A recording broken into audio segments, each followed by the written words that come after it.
Devon, Everybody's in. There's a few people connecting. Everybody's all in. Everybody's admitted. All right. It says some people connecting their audio.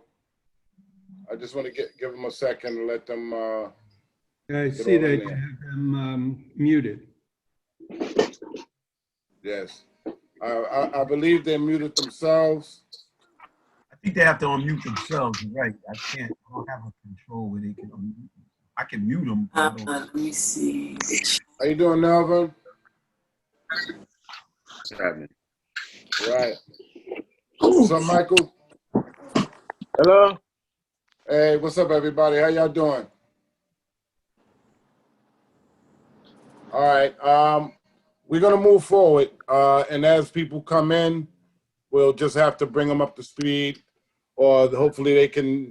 We're gonna post this video on our on the website, on the LEEBA website. So if anybody want to refer to it later, they can. Let me first by introducing myself. My name is Jaquan Rivers. I'm the first vice president. Thank you. In lieu of the fact that Mr. Winder right now, duties has been limited, I've stepped up as first vice president and acting as president. And I want to introduce you to some of the board members as we move forward. You have Yolanda Moore. Hi. She's a recording secretary. Laquan Word, who's acting as secretary of treasurer and also the third vice president, actually had to go get tested today for COVID because he was feeling under the weather. So our prayers and thoughts are with him and his family. I hope that he was supposed to be here tonight. I'm going to introduce the rest of the board of directors so everybody can get a chance to say hello. We have Olivia Lingenster. She's the office manager. Hi, Olivia, say guys. hello. That's Olivia. Hello. Yes. We have Jeffrey Hunter. Jeffrey Hunter is our political director, director of the political affairs. Hunter, say hello. How's everything? How's everything? Everybody's good? Stay safe. Okay. We have Mr. Joe Purser, who's the director of field operations. You're going to get to know him very well because he's going to be working with us. We're getting a lot of things done out in the field. So you're going to get to know him, Joe. Say hello. Joe, you're on mute. Good evening. I'm sorry, I had to mute. Good evening, everyone. Good evening. And the other we're going to ask everybody if you can please, in the background, if you got a lot of noise in the background, just to have respect for everybody else, because they may want to hear. You might have a question that they want to ask, and we probably could answer that question at the same time. But if they can't hear it, then we can't. Then they won't. Then we can't answer it properly. Then we have to repeat ourselves. We have Mr. Devon Whitfield. Devon Whitfield is our director of tech. He's the one responsible for the newsletters that you're getting, and you're going to be getting moving forward. The website, the emails, and things of that nature. Hey, Patricia, David, how you doing? How are you? How you doing? All right. Before we move forward, I want to introduce you to two of our main integral people in our union, because we can fight all we want, but if we don't have adequate legal representation, then we at a standstill. So I want to introduce to you, first I'll introduce the attorney that represents our members in disciplinary actions, Mr. Raul Salzberg. Raul, please introduce yourself. Give us. Yeah, I'm in. All right. Hey, good evening, everyone. Happy to meet you, Raul Salzberg. I'm representing LEEBA members in all aspects of discipline. So if any of your members, if any delegates, anything of that sort, anyone gets in any sort of issue that requires, that is either whether they're going to get charged or are charged with discipline, I'm always available to talk to them. Obviously, if they're formally charged, I'm going to represent them. But a lot of times lately, people have asked me even before the charges what they should do, what can they say, how it works. And I'm happy to take calls even prior to the point where they absolutely need me. But when they are charged in any sort of formal capacity, make sure they reach out to me so I can help them. Yes, thank you, Raul. And that's why the delegates play a very important role in being the first line defense for all members. That's why it's very important for each and every one of you to learn who your delegates are, learn who your representatives are. And if you're interested in becoming a delegate, that's not far-fetched as well. You know, make yourself known, step up, talk to the delegates, say you want to get All right, that's involved. important. That's important. Sorry?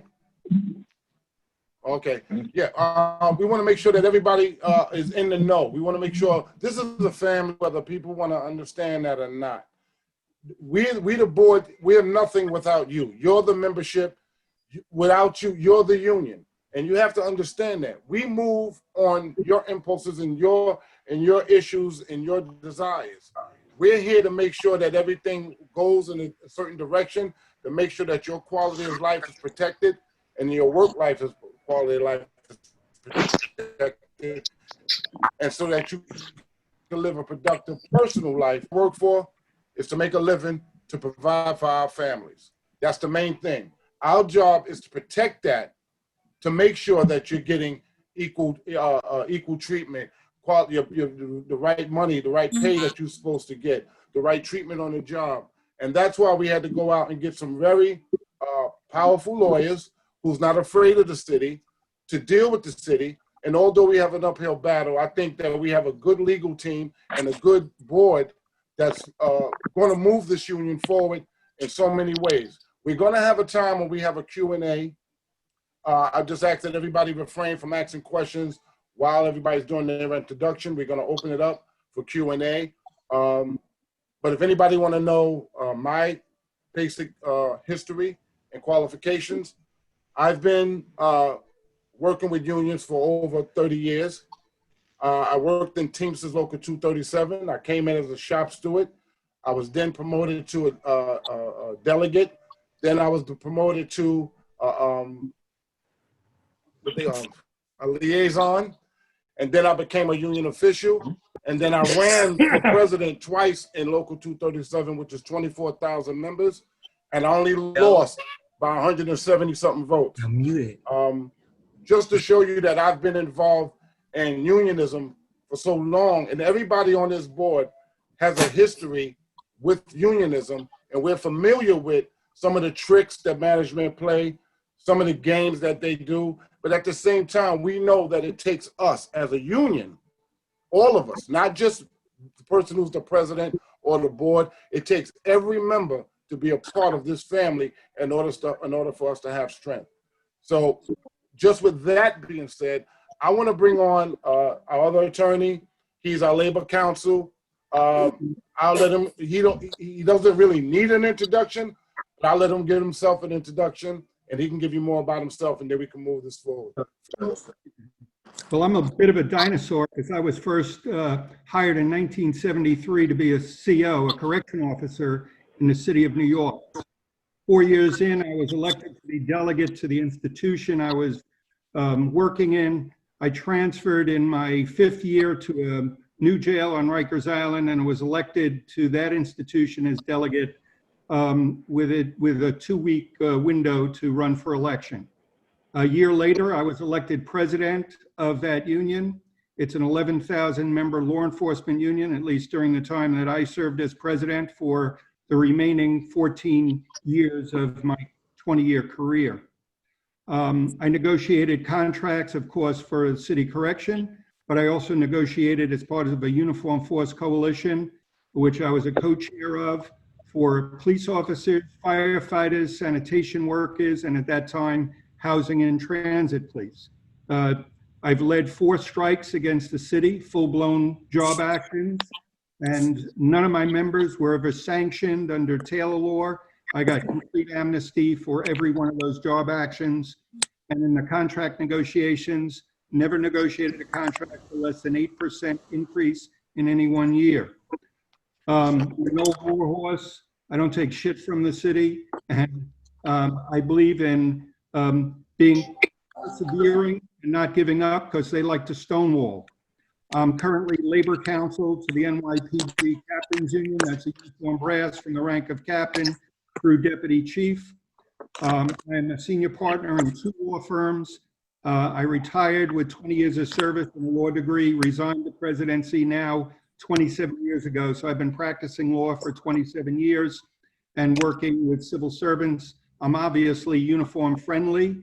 I've represented the Fire Officers Union in litigation, and I've represented all the uniform brass in various uniform agencies as a most recent contract negotiation as part of a legal team of attorneys that help negotiate contracts. Excuse me 1 second, Phil. Devon, I'm gonna ask you to mute everybody except for the person that's talking. Yeah, I was going to do that. I was started noticing the, the background noise. Yeah, you can do that. You're muted. So I'm really pleased to be associated with another law enforcement union.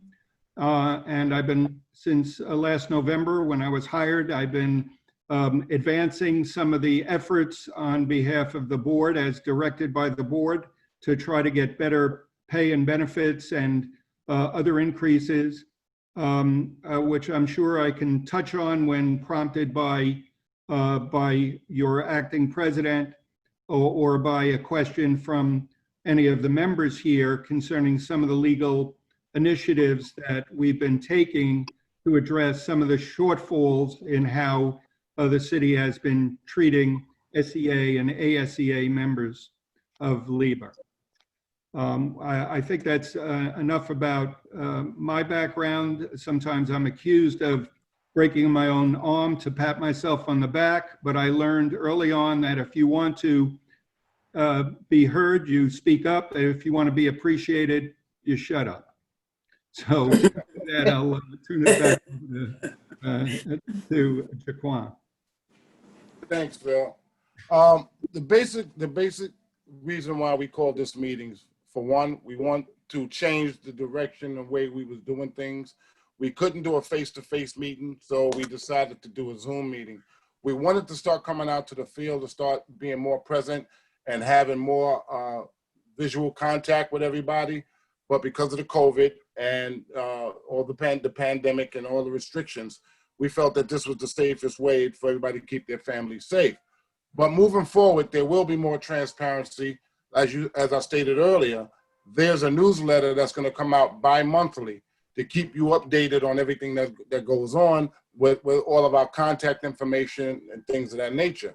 We will try to have these meetings, or we're looking to have these meetings as frequently as possible, not too much that it bores you, but at least quarterly to have these meetings to bring everybody up to speed on where we're at. When it comes to the members of sanitation, the city has taken a hard stance with us. That's why we had to go out and get somebody like Phil and somebody like Raul to represent our members, because we realize this is not a game. And they understand it's not a game, and it's time we understand it's not a game. And we need to fight fire with fire. Right now, most sanitation, not all, has been operating over 10 years without a contract. That's unheard of. Now because of the pandemic, everything is slowed down. But we're saying that, listen, we know these things occur, and we know we have to be vigilant in what we do, but at the same time, we don't want them to lose focus. These same people that you're calling essential workers are putting their lives on the line every day. Yet that doesn't deter you from doing your job. You still go out there every day and you do your job, and you're still not being 100% compensated and paid for what you deserve. Needless to say, right now, most of you are working without benefits. These are things that are very important to us, because our members, as being essential workers, are some of the ones out on the front line and susceptible to this pandemic. Now, when you have these little problems going on, these medical problems going on, and you can't get prescriptions, or you don't have life insurance policies and things of that nature, we have to talk from the loudest position we have and let them know that this cannot go on. At the same time, I'm gonna let Phil speak about some of the actions he's taken with DSNY to start trying to level the field or get the ball rolling so we can get some of these issues resolved, because a lot of them trying to use the situation pertaining with our president and the Secretary of Treasury. If anybody want to ask questions about that, you can ask some questions. Some questions we're not able to answer because they're still under, it's pending litigation. But what I can tell you is this, there's no money missing. So where they're going with this, we don't know. But as far as we can tell, when the books is open to us, we don't see any indication of any foul play. Maybe mismanagement, maybe not doing it to the city's liking.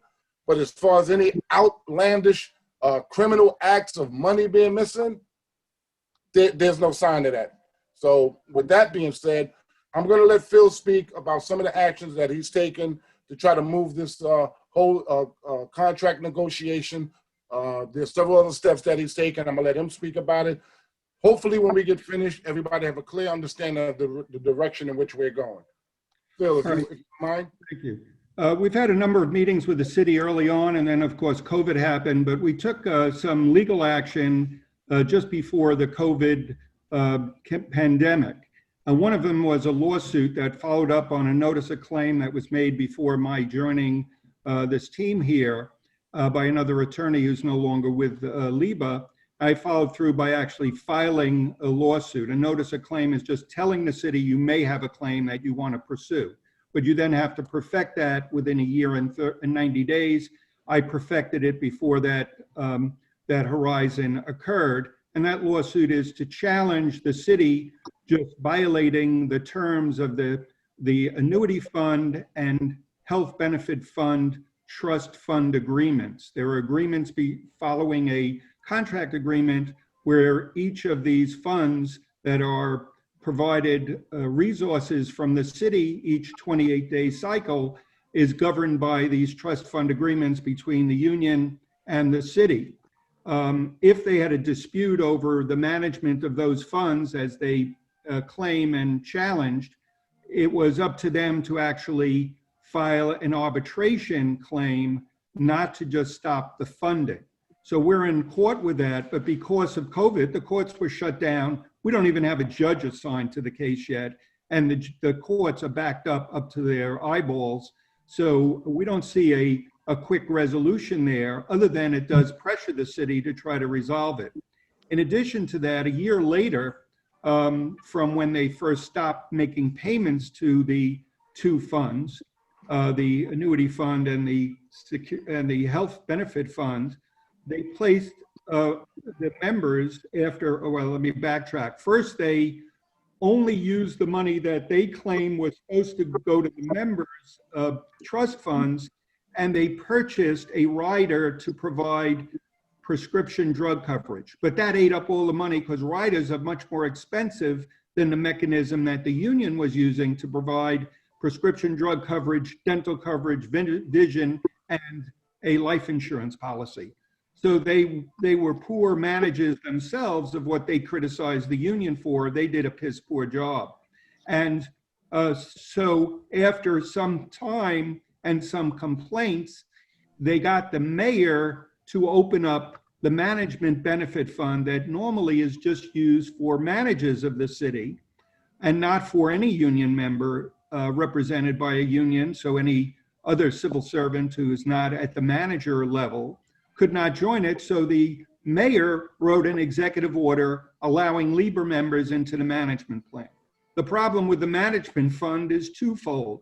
Firstly, while it provides dental and vision, if you want prescription drug coverage, you got to pay into it, depending on whether you're a single individual or a family.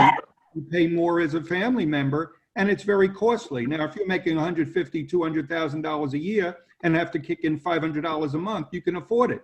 But if you're earning, as most SEA and ASEA members are, like a third or maybe even a quarter of what they make, you can't afford that. It breaks the bank. And so that's unreasonable. So when they moved into that new program, we'll find out where they're cleaning.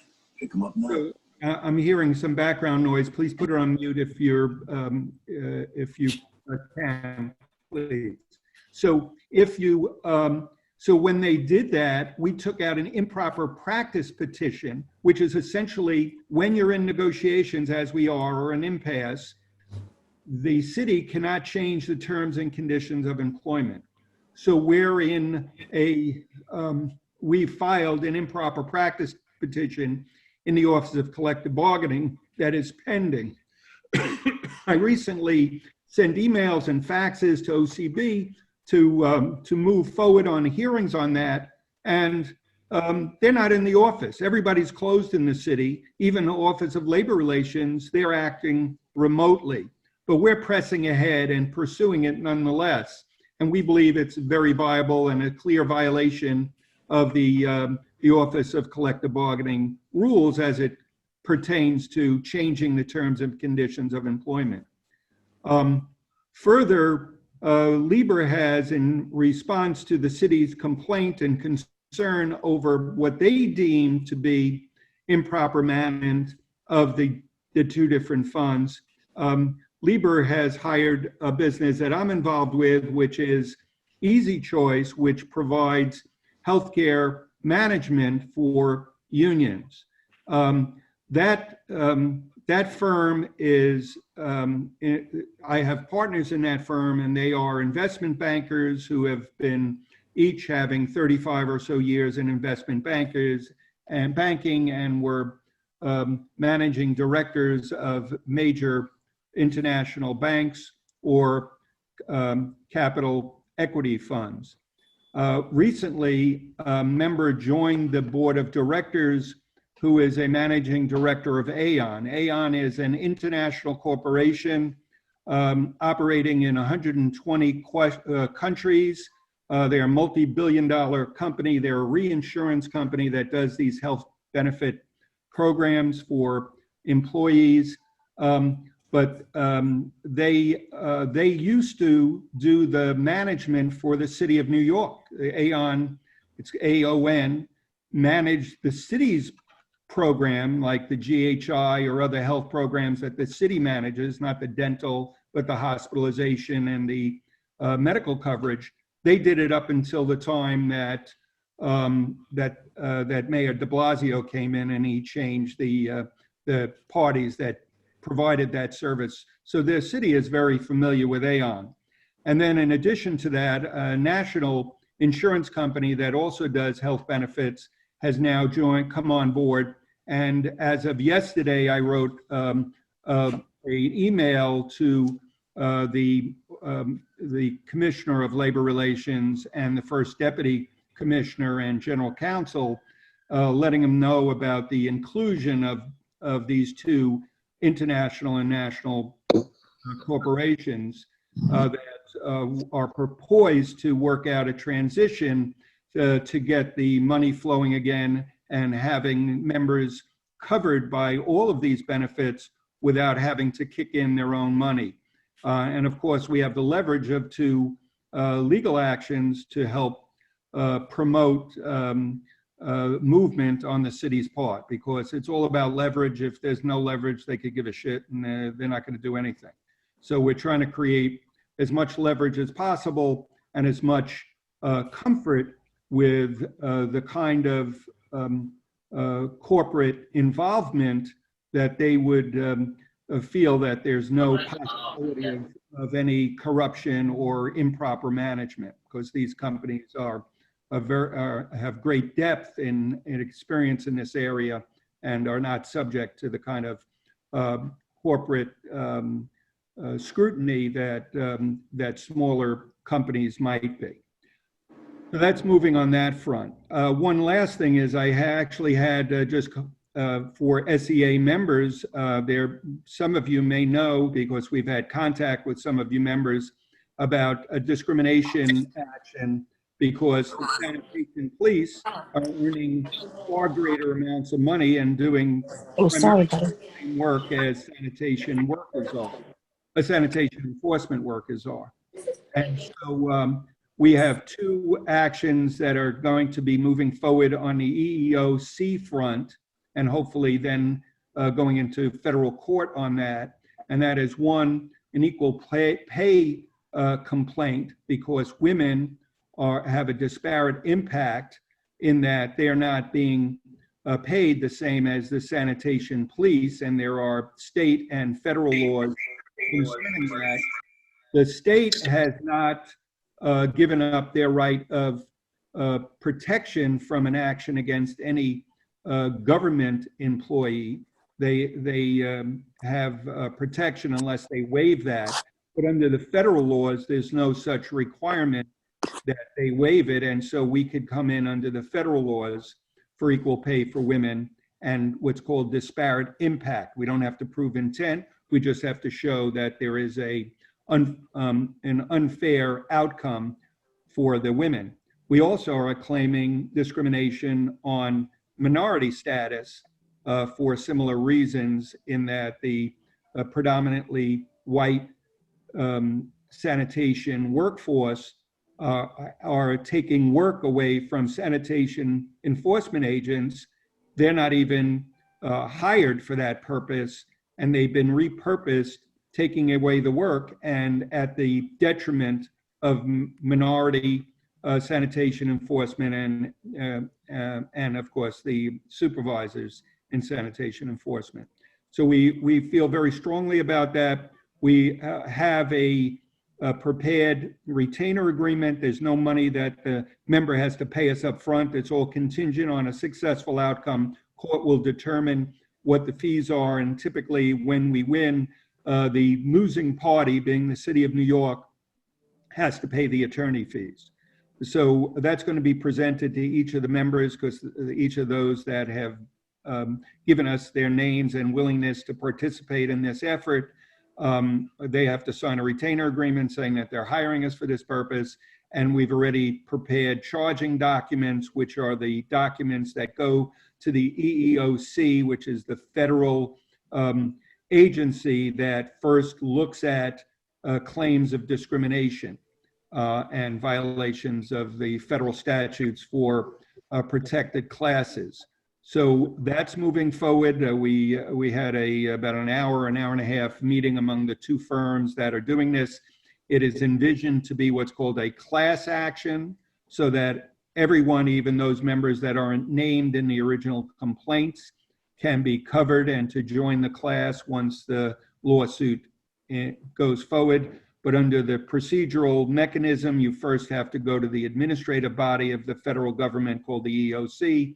They have to give what's called a right to sue letter, but they conduct their own investigation. If they can do so within 6 months, they generally do it. If they don't think they can do that within 6 months, they may issue a right to sue letter immediately, and then we're free to pursue these actions. So we're on top of it. We realize that sanitation enforcement employees have been maltreated by the city, either intentionally or neglectfully, but the outcome is still the same.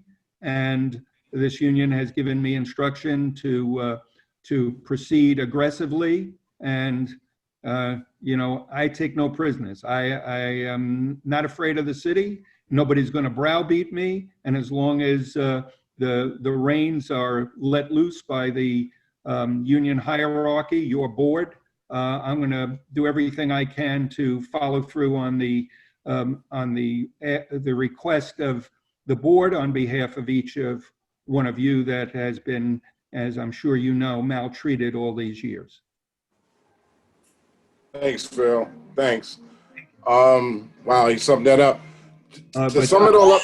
But one thing, I have to jump off, so I'll take a few questions, but then I got to jump off. I want to say one other thing before I jump off, and that is one of the things that I'm providing to the union, and you can go to your website, is a prepaid legal plan. It provides, there's no cost to the union, no cost to the members unless you hire the law firm to do something. In some cases, it's free consultations on any matter. You don't have to pay anything. You'll be on the phone with me or another attorney. Some other things are just discounted compared to other things, whether it's a house closing or matrimonial issue, discrimination case, whatever. Some of them are just contingent on success. Some of them there are fees, depending on the nature of what's asked of us. For personal injury, every attorney in the personal injury field in New York charges 33 1/3%. We have it going down as far as 25% for LEEBA members and their families. So on a $1 million case, that's a savings of $83,000, which would go to you instead of to the lawyers. And we can only do that for LEEBA members. All of the other attorneys would want to castrate us if we opened it up to everyone else. So, but we can do it for members of this plan. And you just have to look to the website to see what's available. And we'll be expanding it to other areas. Already have discussions with other firms that do specialty things like, let's say immigration, which your members probably don't want, but family members might, a wife or a son or daughter or adopted child. So those kind of things are going to be available as well.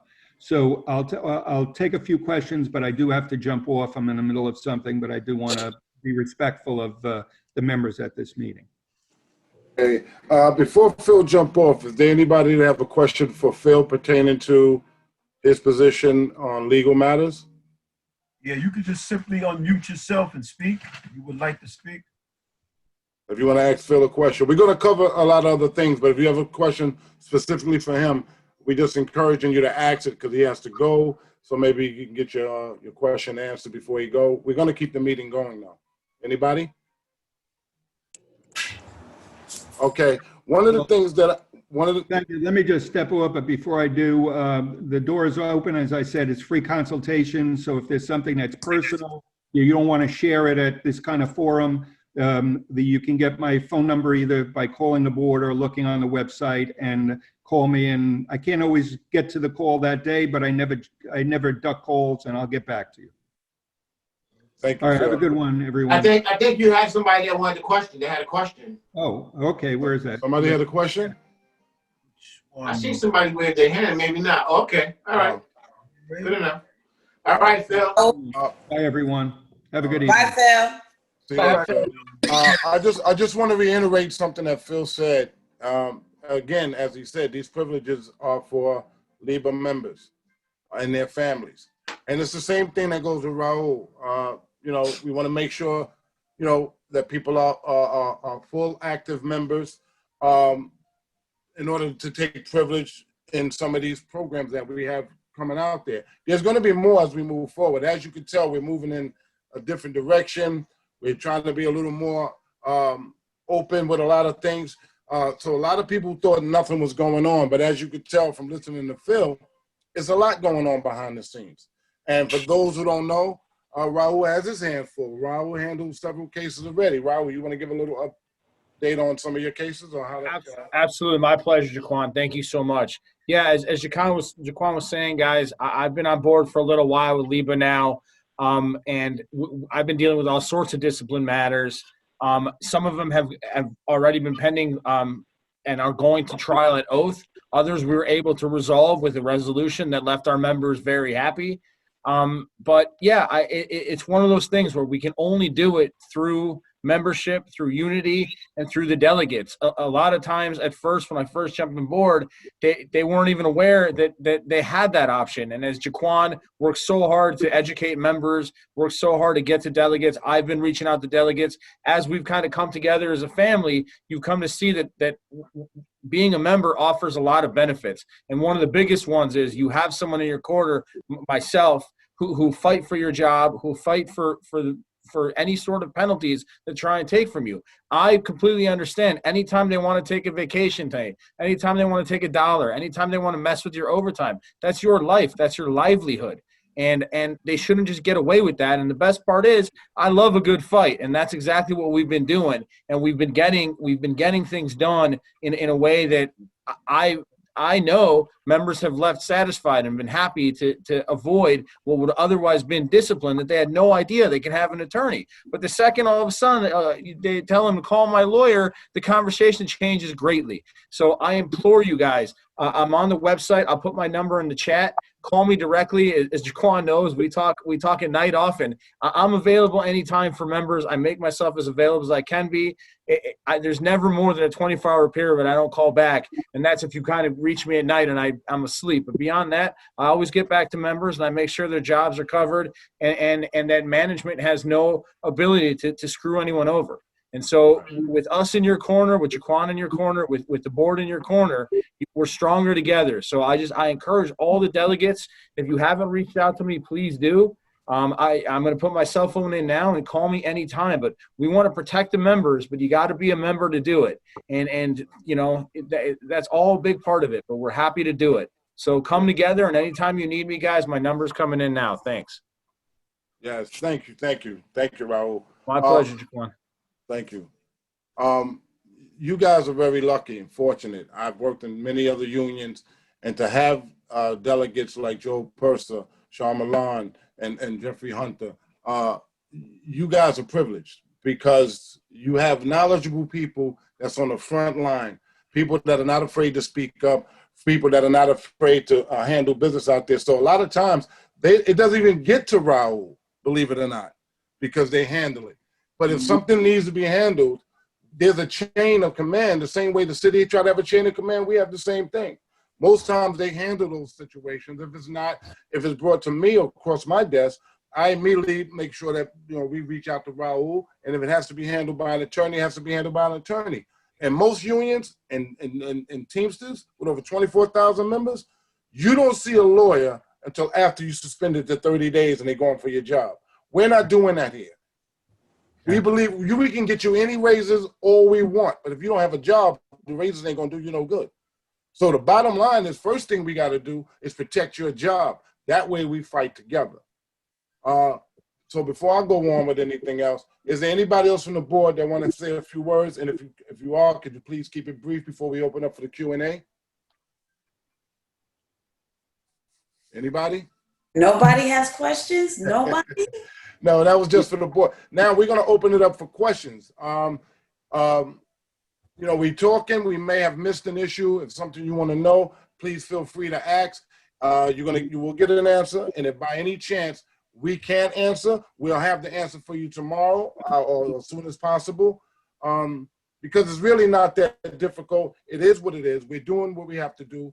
But we can only be as good as you allow us to be, and we need you to support us just like you need us to support you. So we built this whole mechanism of transparency so that members can start seeing exactly what we're doing, when we're doing it, how we're doing it. If it wasn't for the COVID thing, we would be out in the field right now.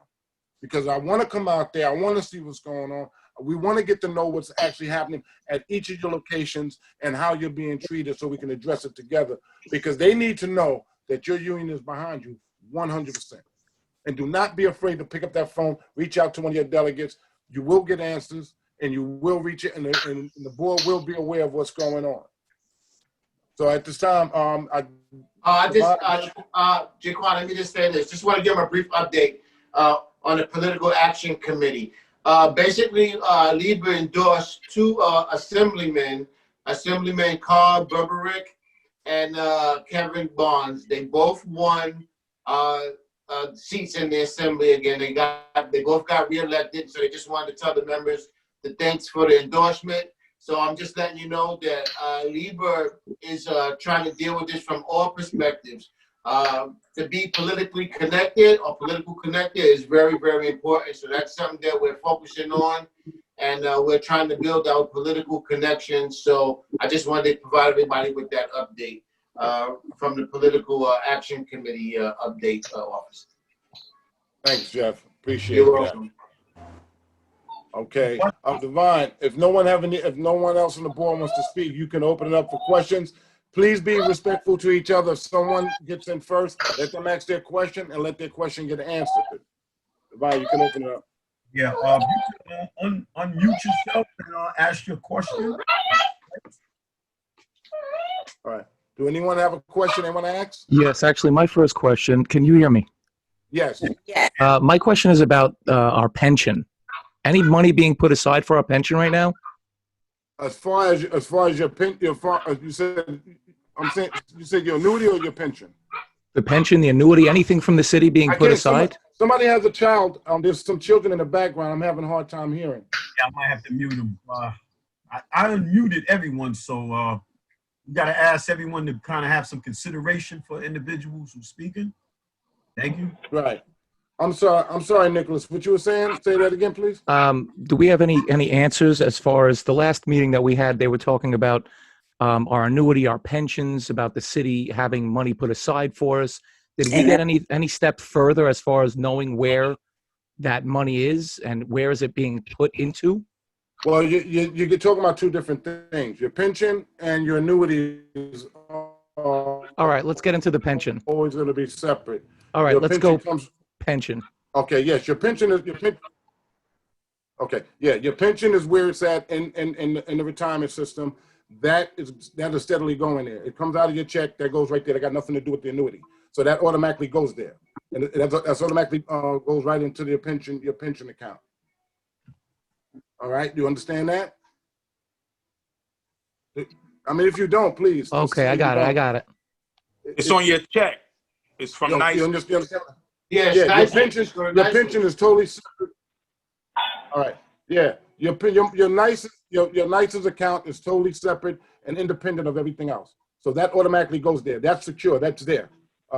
That's already there. As far as your annuity fund, right now the city is putting your annuity fund in an escrow account. So they say. That's what the lawyer was. Yeah. So they say.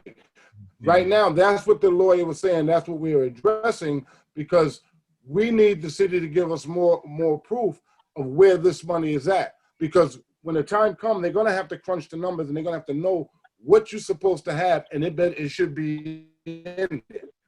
And if it's not in there, then what did they do with it? Now we're looking at other charges that the lawyer, I wish he was here, he can explain, because now if they mismanage funds, there's another problem on another level. But as far as your annuity fund is going into a separate escrow account, it's supposed to be in Chase Bank from what the letters say from the city. So that's there as well, as far as they're saying. So we can't look it up. We can't find out if it's in the Chase account. We can't look up. We don't have any information about it. No, we personally don't have the information. What we'd have to do, that's why sometimes as a union, what members have to do to support the board, if we're saying they have your money, you have a right to ask the city, where's your money, how much is in there.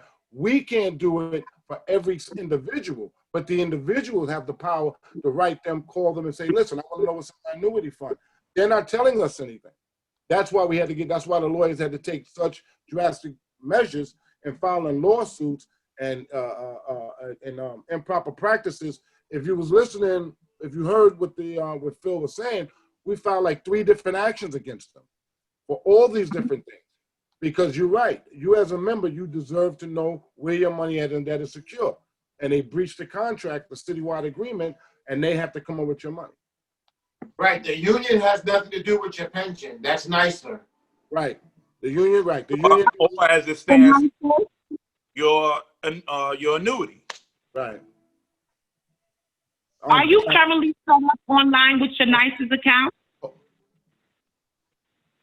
I'm sorry? Asking him a question. I think she was asking Nick a question. Oh, Nick, I think someone was asking you. Yes, I have that. It was the annuity. I had just mixed it up. No, not the annuity. Right. He said he mixed it up. You asked about your pension and your annuity. Are you set up on NICE's? Yes, I am. Okay, that handles your pension. You could go online and see the money accrue on that, okay? Right. I believe that's the board, right? Let me just jump in there for a second. All members, anybody that has a pension fund, your money goes into NICE's. Everybody has the ability, go online, set up the account. I suggest that everybody do that anyway, so this way you can see, and it shows you each year, and it shows you every paycheck. Every time you get your paycheck and your money goes there, it should be there. It'll tell you how much you get. You can even calculate what you would get when you retire. Yeah. So you should be able to do that. That's for all members, and you can do that 24 hours a day. You can go there and ask them questions. They'll give you a printout, but every member is entitled to that information. And what they're talking about with the annuity, if it's in an escrow, That's why we have the lawyers fighting, so that we could find out exactly how much each member has, so that information could be readily available to you. When I was at Local 237, we didn't get that transparency. No. So, you know, that I retired and still to this day don't know how much money was ever in my annuity fund. So you don't know that. And that's one thing that I like about LEEBA. They're fighting to find out what is there. You know, what have they been doing with the money? And the city's been taking the money and bullshitting with it. So absolutely. And what Olivia just said is very important too, because you know, you be on a job 20 years and they hand you $20,000 from your annuity. But if you're getting $1,100 a year and you're supposed to gain interest, how do you walk out with just $20,000? Exactly. It doesn't add up. So when you leave, and when I say 20, I'm being generous because most people leave with about 15. Or 5. And you've been on the job 20 something years, it just doesn't add up. So that's why, you know, we're fighting to make sure there's some transparency, because you got other agencies and other groups of people that work, when they retire, their annuities is $200,000 or $300,000, believe it or not. Yeah. And we want to know why we're not being, why they're not being held accountable to make sure that our funds and our annuities funds is correct and stay on point, and there need to be some transparency. If we lose some money, I want to see the losses where we lost it. If we have gains, I want to see where we gained it at. But in the end, I want my money. So I hope I answered that question. Anybody else have a question? Yeah. How you Who's doing? this? Martin. That's Martin. Where you at, Martin? I'm trying to see you. Turn your screen on. Could you turn your screen on, please? Thank you. But if you don't want to see your messed up hair, turn the screen on. Hold on. We Martin. We want to see Martin. There you go. All right. Hi, Martin. How you doing? All right. So, questions about the annuities also, right? When the new contract come around for us to negotiate, can we negotiate a new annuity fund, a new amount of funds to come in for our annuity? Absolutely. Because what we get right now, when we do 20 years, we're not even gonna see 20 grand, even if we do. Exactly. Now that $200 a year. Exactly. Martin, you hit the nail on the head. Absolutely. We're going to ask for a significant amount to be putting into annuity funds to at least match everyone else. That's what we call parity. You know, even on that level, we want to ask for parity to make sure you get what your title is entitled to. First of all, we got to get you the raise, and based on the raises, then we want to be equivalent to whatever we put into the annuity fund. You're right. You can't. The way it's working right now, you're not leaving with 20,000, and that's the problem. And that's not the way it's supposed to go. So yes, that's one of the demands in the contract negotiations. All right. Absolutely. Thank you. All right. Thank you. You're welcome, bro. Is there anyone here? Is there anyone here that wants to be a delegate? Anyone? Yeah, young lady right there, Mr. Bohr. Mr. Bohr. Who's Mr. Bohr? She's right there. Say something, Deborah. How are you? Wait a We minute. can't see you. Okay. We can't see you. I don't want to see my face. Oh, we Show your face. How we gonna know you? Well, we How already gonna know saw who your you are? face. We want to see your reflection in the TV. But you shy. Hi. Okay, here we go. People see you. Hi. She works in the Hi, I Bronx. love you. Okay. How you doing? Good. The boy. How are you? We have one brave soul. Yes. We So encourage no, people. hold on. Sorry, it's me again. So I thought the delegates were put into place already. We're always looking for more delegates, Yeah, Martin. yes. The main And they goal want to is- put it. They want to put it back on paper, Martin, because they don't have everybody's name on paper. So if you still want to be one, what they're doing now is, like he said, the transparent. He want to put names on paper so that the department knows. Right. I want the department to know, and when there's information to get out, we got a direct contact with you or whoever. You know what I'm saying? We want to build a stronger foundation when it comes to our delegates. I have a pet peeve, and I don't think I ever said this in the meeting.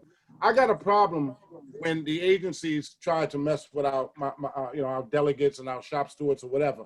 I got a problem with that because that shows a lack of respect. So the more we come together and the stronger we are, the more we can put out fires, and wherever we see smoke, we can get over there and put out the fires together. And the more of us that join on to take interest in being first line defense for this union, we strengthen our base as a union. And we just want people to get more involved. And we want to get the information out more, because right now we've been hearing that, sometimes we can get most information out. Like tonight, we probably should have had more people than what's on here today, but we're not 100% sure if they got it, if they didn't get it. It was this, that, and some of the numbers was wrong, because when I first tried to dial in, I don't think I had the right number. Okay, I don't know So what happened with maybe that. there was a miscommunication with the number. Oh, okay, it may have been, but if it's when we finish this one, and if people are saying they want a second one, another one, we can do another one. If people was having a problem getting in, we can do another one. And this is going to be allowed for people to go back and look over if they want to. It's going to be recorded and put online so people can actually go. They won't miss the meeting. They could just go on and log on, and they'll be able to see the whole meeting. Yeah, but the link that I sent you, I sent that to everybody. So the link I sent you. No, you talking to me? Yeah, the link that I sent you, that's the one I sent out to everybody. You got the number that I got is set November 6th. I remember when we had the little meeting on November 6th. That's the one, the one that they sent me. So when I tried to get on, remember I called you and Purser. Right. But I sent you, okay. No, well, we can discuss, but the one I sent you, that's the one I sent to everybody. We can talk later. So basically, we are moving forward. There's a lot of stuff happening behind the scenes. We wanted everybody to know, believe me, we're not sitting around twiddling our fingers. We're fighting with the city every day on many different levels to make sure you guys get exactly what you deserve, exactly what you're entitled to. And of course, they're going to fight us back. We're not as big as other unions. We'd be lucky if we 800 members. Most unions, like I said, got tens of thousands of members. So they feel they can push over the little guy. But they don't realize the stronger we become and the more we stick together, like I said, the stronger we become. So it's important that everybody go out and pump up the union, talk about the union, make sure people understand we're here, but we're nothing without you. We're nothing without you. You have to give us the support and the same support we're going to give you. And those who want to be delegates, yes, we encourage you to step up, put it on paper, give us your names, give us your contact information so we can start getting information out to you, inviting you to meetings. We also going to set up an online training class for those who want to be delegates, so you know exactly what's expected of you. So we're willing to take this thing to a much bigger level, but we need the cooperation and the cooperation of everybody else, those who are interested in doing so. So that's why we ask your questions. Actually, you have any questions too? We need to know, because I'm gonna tell you from the gate, we don't know it all, and it behooves us to act like we know it all. You are the frontline people out there. You know what's happening. It's your job to get the information to us, and we filter it wherever it needs to go throughout this whole family. If it needs to go to the attorney, like Mr. Raul, he will get it. If it needs to go to Phil, he'll get it. If it needs to go to the delegates, to the supervisor delegates and the directors, it'll get to them. But together, we can make this happen. We're moving things along, and things are moving. Believe me, it's moving. And you may not see it, but together and with more information, you can spread more information to your colleagues. Anybody else with any other questions? We don't know what else to say unless you ask a question. So you gotta have questions at this point. Anybody? I have one more question. It's more so about the steps that sanitation, that enforcement is taking to keep us safe, as far as keeping our cars clean. We get nothing. We get absolutely zero when it comes to anything to clean our cars before, after the shift. We have nothing at all. You can't just put one single little bottle of some type of sanitizer right there and expect us all. We're bringing in our own supplies. What is enforcement doing to keep us safe? Or what is the union doing to try to get them to keep us safe? So you're not giving on a daily, they don't have alcohol or sanitizer wipes. They don't have anything for you to wipe the cars down when you get in. Absolutely nothing. We bring our own. We bring our own every single morning. And if you want to wipe your cars down, then you do. But you have to bring your own. And that's a major issue. You know, that's the some labor people, managers meeting. I'm sorry to cut you off. Is any of our sanitation delegates aware of this and they got any insight on this? What I will say is that where we work at, they got like a COVID person that does the cleaning. Clean equipments, the vehicles, and everything. Everywhere, but they do. But like he said, that is true that people are also buying their own supplies. But I know where I work at, and I'm not sure about Manhattan, they have like a COVID person that they keep inside as people come back and bring the equipment, wipe down the cars. right, I'm just they not don't, sure about where he they works. used to do that in Brooklyn and they stopped doing it. They don't keep anybody back. So we have no COVID person. But even if they did, give it to me. I'll wipe down my own car. You know what I mean? James, It has nothing to do with, I don't care if someone else, to be honest with you, I'd rather do it myself because only I know that I'm going to do it correctly. And I know that I'm going to be safe because I cleaned it myself. You understand? So I feel better knowing that I did it. But to not have anything at all, to have a small 12-ounce, 18-ounce bottle of sanitizer right by where we used to punch in, and that's all we have, it's absolutely ridiculous and absurd. It's incumbent upon them, even by mayor executive order, basically, that they have to supply proper PPE. And I'm not just talking about hand sanitizer. I'm talking about everything in order for you to do your job. That's not happening. That's something we need to check into. And we could put that don't sound like it's something too hard to achieve because it's out there. And we have Burke, and Burke's there. We have Burke there. So it's not like he doesn't know that it's going on. He absolutely does.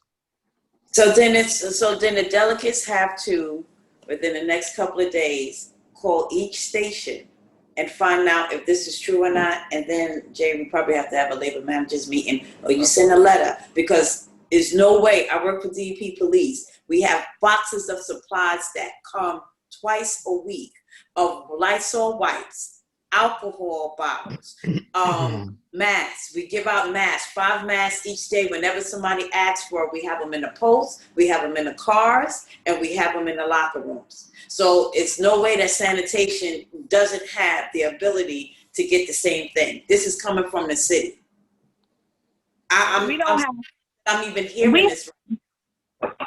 We haven't had sanitizer at the Bronx Zone in the dispensers since COVID. They feel that these individual hand sanitizers that we have to ask for is not given out. We have to ask for masks. We have to ask for gloves. This is even before COVID. We have to ask for these things. So now that it's COVID, we haven't had hand sanitizer at the Bronx Zone in the dispensers since COVID. They have these individuals. Us too, and the Brooklyn Zone as well. The Brooklyn Zone, the same thing. We haven't had it either. Okay, listen. And the other day, Deputy Burke was at the Bronx Zone.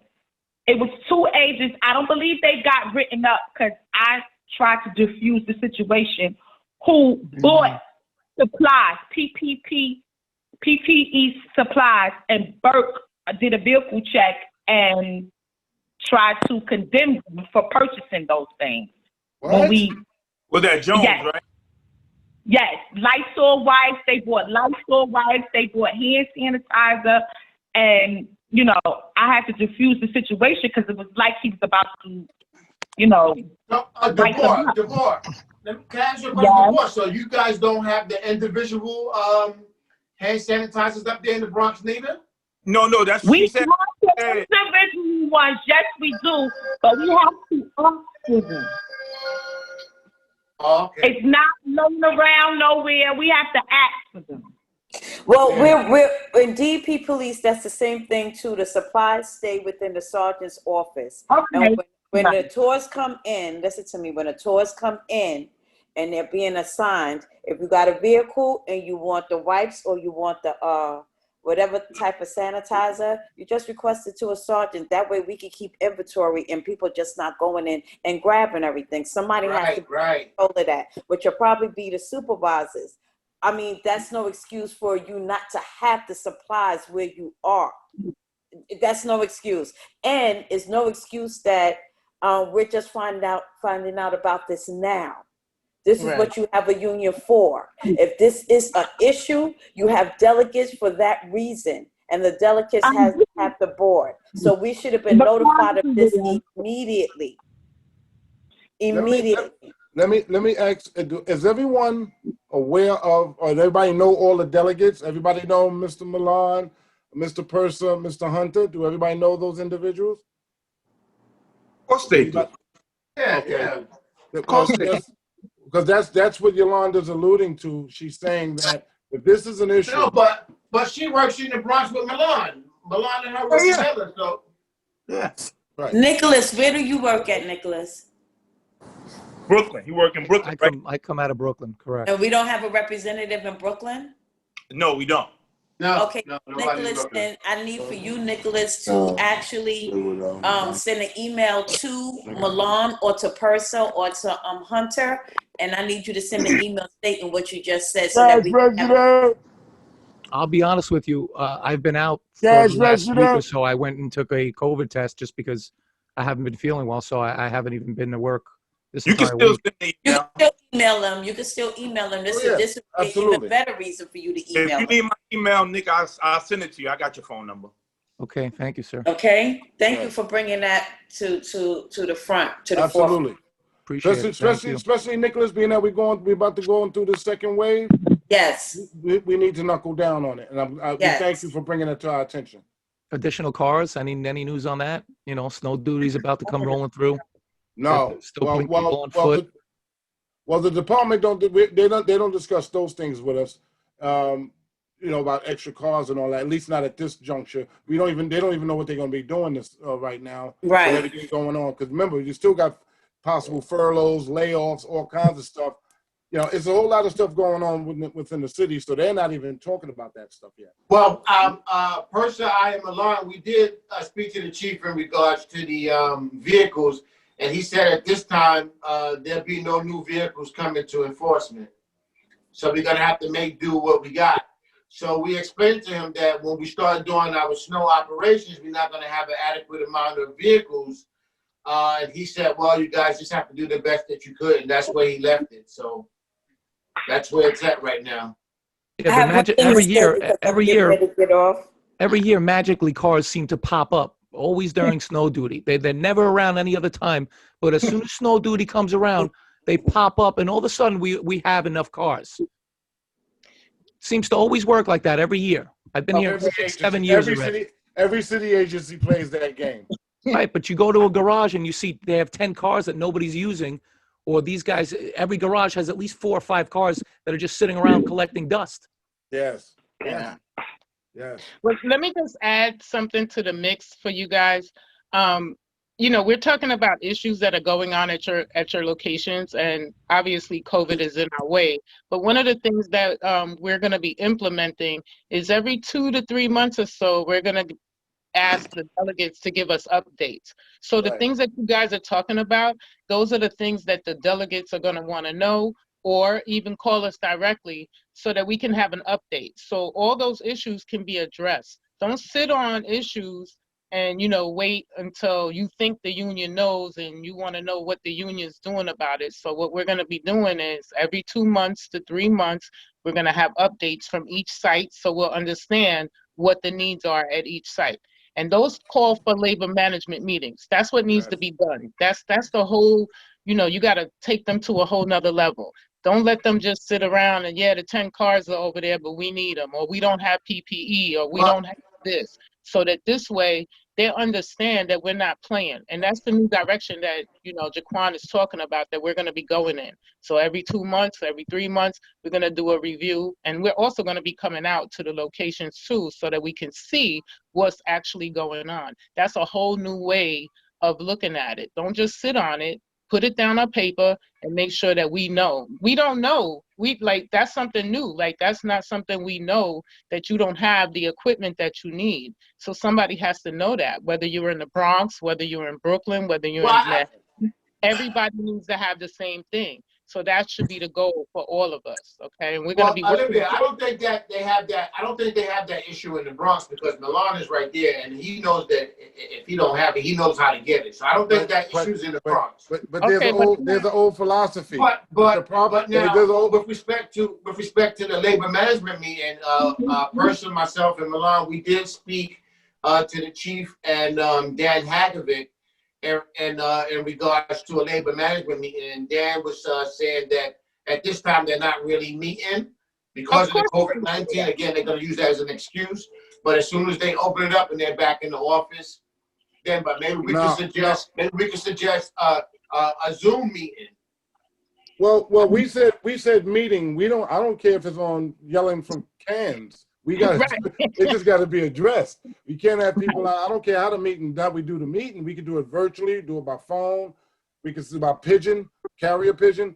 As long as they understand that the members need the equipment they need to do what they got to do. And I go by an old philosophy.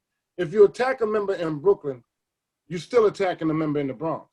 I don't care if the member in the Bronx is doing good. An attack on one is an attack on all. And I believe in that philosophy. So if one person's not getting it, or in one borough, we need to make sure that borough is on board and that members start getting what they need. I agree with that.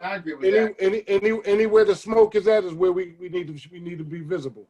Well, we just I need to say one thing before I get off because I have to get ready to go to work. I don't need for no member to be afraid to contact a union delegate or to contact Olivia Livingston, our office manager, if there's an issue. Not to wait 2 and 3 months, but if there's an emergency issue like no PPE, that needs to be notified to us immediately. Immediately. I'm sure in the newsletter, our names and phone numbers and emails were put in the newsletter. So everyone should have it. If not, you can call the office. Olivia will be there to answer the phone. Your delegates are there to answer the phone at all times. Please, especially with this COVID going on, if there is an issue with PPE, whatever station that is at, please let us know. Because we can get to you.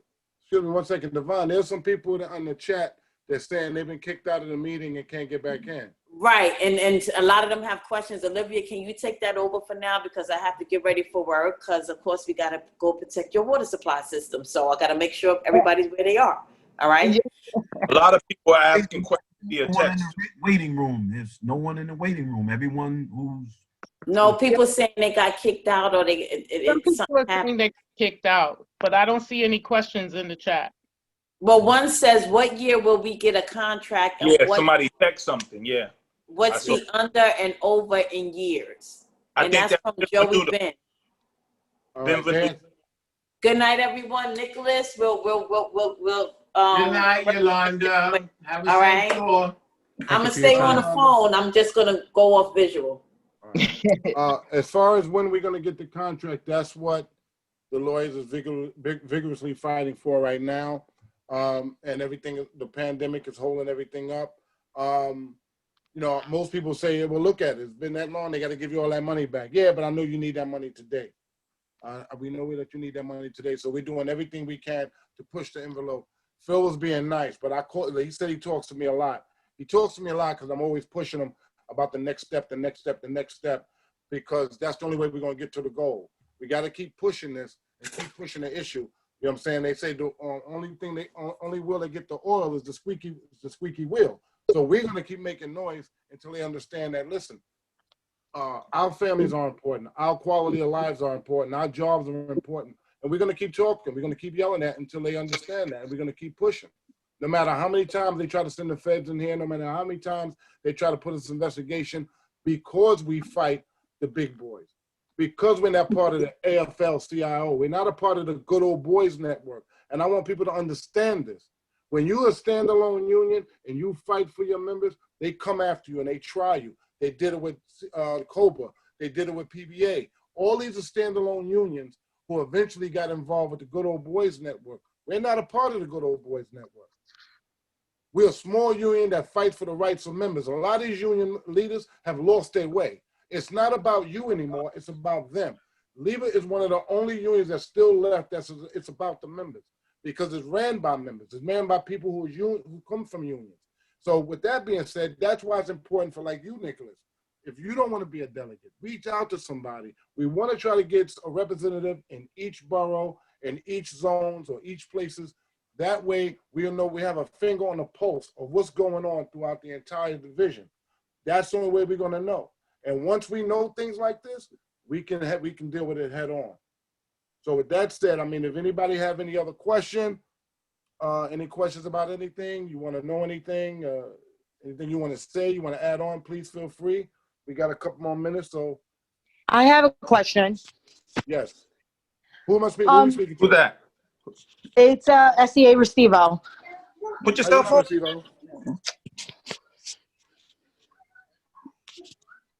Hello.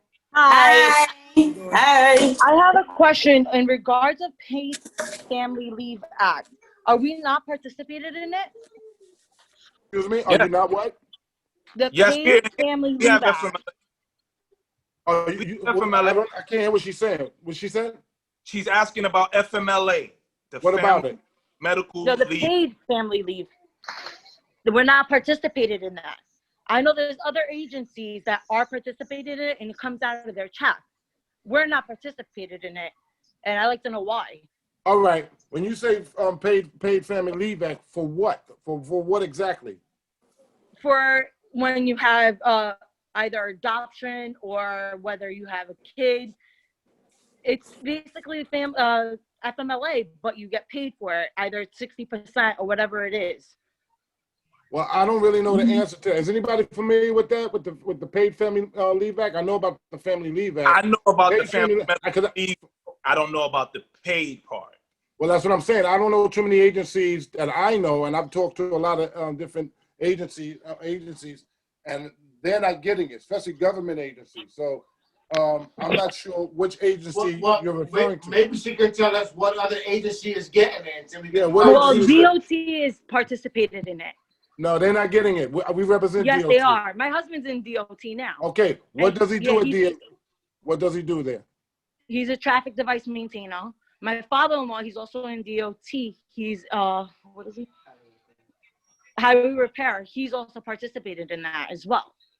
But I also know my cousin, I forgot what agency she's in, because I'm pregnant and I'm about to give birth. I'm due in a week. Right. And everybody's asking me, why am I not getting paid for being out family leave? Because you know what? We can look into that. We can look into that. I think there might be a little confusion. If you have days on the books. No. They don't take away your time. It's basically, it's 60% of your pay, but you have to contribute to it. Okay. Then you know what? Then that's Olivia, you got that down? That's something we have to look into. What I was going to say. We would have to look into that. I got to look into that because we represent DOT and they're not affording that to all DOT members. And if that's something they're implementing in DOT, then we need to implement it with all other agencies. They should. It's not called Paid Family Leave Act. You have the FMLA. So let's say you have time on the books and they exhaust your time. No, it is. They start. Yeah, but she's saying it's something different, Olivia. She's saying it's something different. Did it back in 2018. He did it, and he did it for what? First it was 10 weeks, then it was 12 weeks, and everything like that. Now I think there's also more. But I called them. I actually called. It's from the state. I called them personally. They said you have to ask your union. Yes. Let me finish saying what I was going to say. Unless that's a negotiation part of your contract, it has to be negotiated with inside the contract. So, like if you, like you said, you're pregnant, you're going out, and they would give you, say, like I know CUNY used to give, like, say a certain amount of months of that, 1 year of being paid. And then you would go off. Those things have to be negotiated within the contract. But anytime a person is out on FMLA, if they have time on the books, they use that time and they exhaust that first, unless that's been negotiated with the contract. So that would have to be something negotiated inside the contract. I kind of figured as much, but I kind of figured I would question about it. No, I'm glad you did. No, I'm glad you did because we need to look into that anyway. Yes, I'm glad you did. But what I also think, is it the temporary disability, short-term disability that some unions have? Some of them do. Like Local 237 had that. Some of them have short-term disability. I'm going to look into it. We're going to look into it, and if you got our numbers or you got the number to any one of the delegates, we'll look into that, and we'll be able to get back to you about that situation. Yeah, I just looked online. They said Cuomo signed up in 2016 in regards to the Paid Family Leave Act.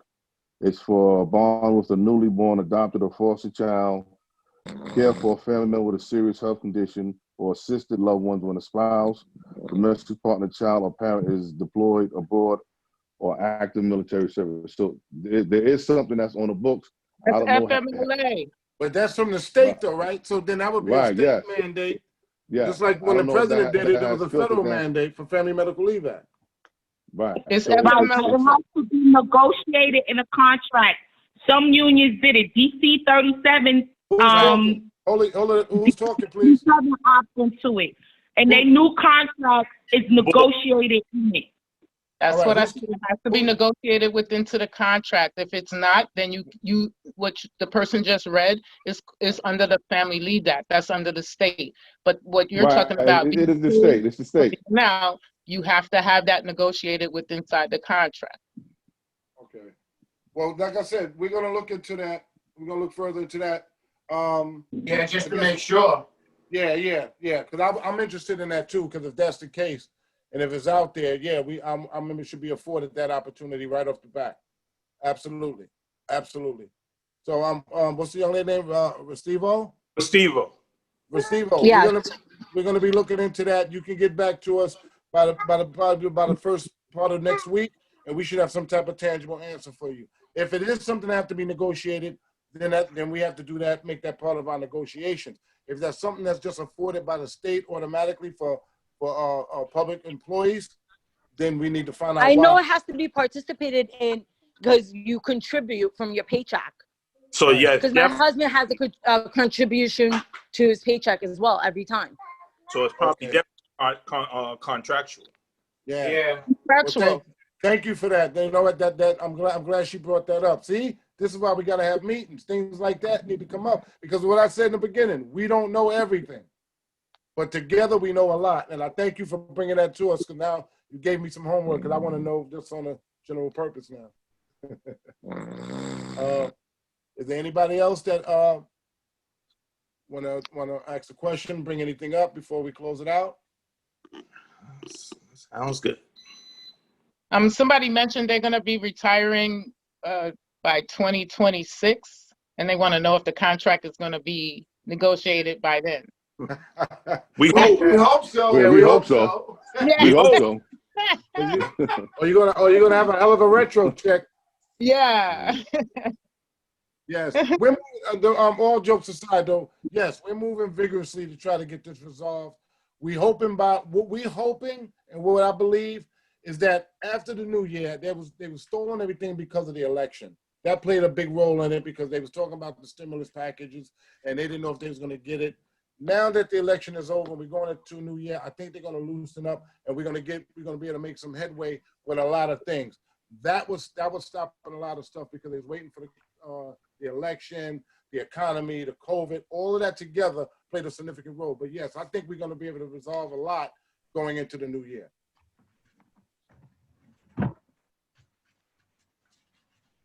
All right. Well, listen, I want to thank everybody for joining us tonight. We're going to look to do this more often. Hopefully it gets bigger, it gets better. And each time the news get more interesting. I want to thank Raul for sticking around. I want to thank the board members for doing what they do. And I want to thank you, the members, for believing in us, having faith in us, and I want you to know, we can't do it without you. You can't do it without us.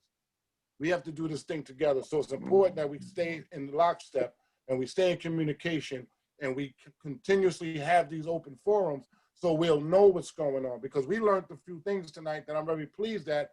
I'm sorry that some people had a problem getting on. But when you go back to your sectors or wherever you go, and the members say they try to get on, if that becomes an issue, again, let us know. We have no problem putting together another meeting and answering their questions. I wish more would have been able to get on, but unfortunately, it didn't look like as many as we would like. But if they want to get on, please let us know. We can set up another one. I think we still got some questions coming in. Oh, we got questions? No, just let them know that this is recorded and they'll be able to go back and look at it if anybody missed it tonight. Nicholas, thank you for your input, and we're going to try to get back to you as quickly as possible with that, and hope everything goes well for you. Thank you for your time. Appreciate it. Thank you. Thank you. DJ back there, Nick. What the hell? Thank you, everyone. Thanks, Shaquan. Always a pleasure, everybody. All right. If anyone needs me, reach out. Okay. Yolanda. I'm going to call you. Sounds good. All right. Yeah. All right. Everybody have a good night. I'm sorry I can't call everybody's name individually, but thank you for showing up. Yeah. All right, so we're going to call them after we hang up here. Yeah, I want everyone to stay on. We can stay on while everybody. Now I got to go to work, y'all. I'll call y'all later. Love you guys. Stay on and we All don't right. got to call Okay, Yolanda, do your thing. All right, bye-bye. Stay on. We can stay on. Yeah, we can Bye. All right, see you later. We can stay on, Divine? Yeah, stay on. Yeah.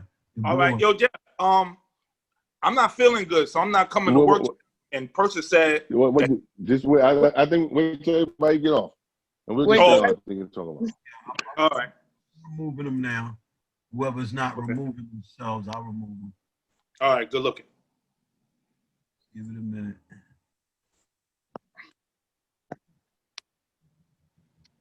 There was a lot of people on, though. You still got people on.